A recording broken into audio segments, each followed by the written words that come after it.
Episode of the Heroes Devotional. While we have a beautiful visual put up of our hero today, I'd like for us to try and guess who this is. Yes, I'm going to start with the harder clues and then go on to probably some easier clues. Okay?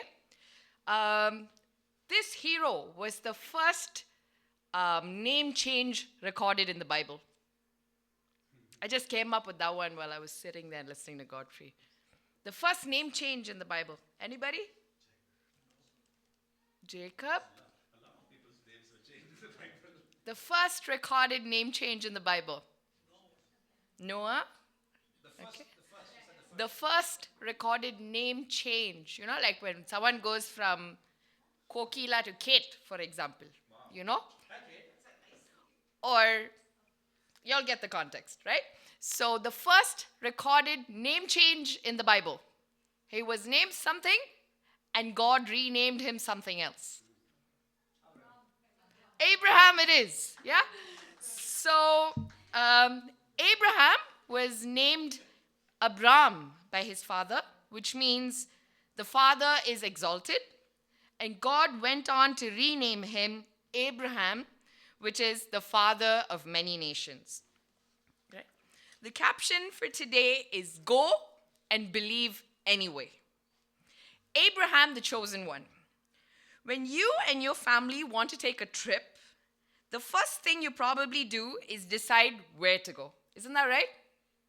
Does any one of us like pack our bags and say, I'm going with my family and just leave into nowhere?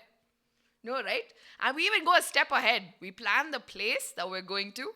We plan the stay there. We plan the food there. We plan everything about it. We plan the flights. We plan everything. There's nothing that goes unthought of, right? However, after all, how can anybody go somewhere without knowing where that somewhere even is? Abraham probably wondered where this somewhere was when God spoke to him and said, Go. But God didn't give any details. He just said, Take your family and go to the land I will show you. Which land this was? God never told him right at the beginning. He just said, I will show you. All you got to do is go. You see, God had chosen Abraham to be the father of his people. But Abraham and his wife Sarah didn't have any children, and they had already grown old. So when God promised to make a great nation of Abraham's family, it was hard to believe. But Abraham believed God anyways.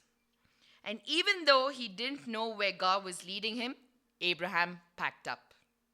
He took his family, his wife Sarah, and his nephew Lot, and followed God. As you learn to follow God, there will be times when you're not sure where he's leading you. Trust him anyway. He'll show you each new step to take, and he'll walk with you the whole way. Have you ever had to wait for a promise to be kept? Perhaps you were promised a trip to go sledding, camping, like just a time out at a farm. But you had to wait until the weather was right? Sometimes we plan beach vacations and then we hear that the waters are rough, so we kind of postpone it. On those lines, even when you know a promised thing is coming, waiting is so hard. What if you had to wait years? Can anybody guess how long it took for Abraham to get to the promised land? Anybody? 1 year, 2 years, few months, few days, few weeks? How long did it take for Abraham to get to the promised land, Canaan? Let's take guesses. It's okay to be wrong. At the end of it all, we just keep learning. Anybody? 174 years? Okay, nice guess. Anybody else? No? It took Abraham 40 years to get to the promised land. Right? It took 40 years for the people of Israel, led by Abraham, to reach the promised land. It took 40 years. I'm reaching my 40s today, right? And a lot of us are at our 40s, 50s. We turn around and we say, oh, I'm old. Half of my life is over. But Abraham and the people that followed him It took them 40 years to get to the promised land.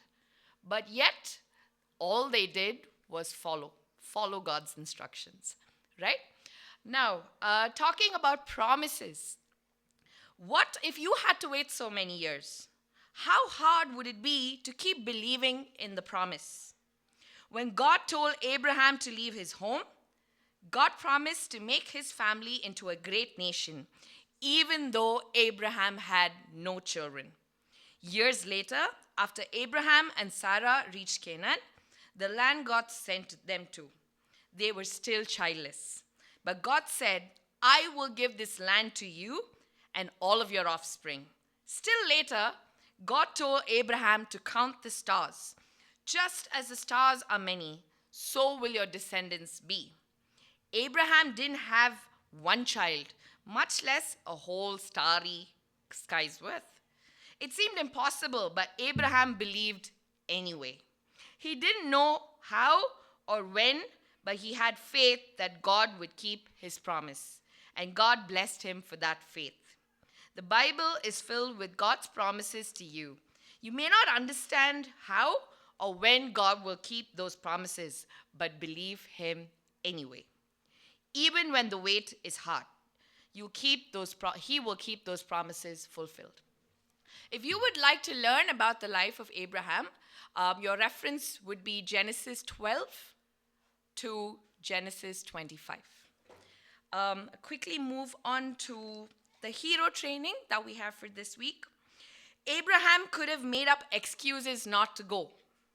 He could have said, I'm 75 years old, or I like my home in Haran. But he didn't. Are you making excuses today for not following God? For not loving your neighbor? For not forgiving a friend? Or for not reading your Bible? Decide to stop making these excuses and do what God says. I'd like to conclude with the Be a Hero challenge. Following God can be hard. It's the narrow path taken, but it can be easier with a loved one. Read Ecclesiastes 4, 9 to 10. Can anybody pull up the reference? Ecclesiastes 4, 9 and 10. Let's speak about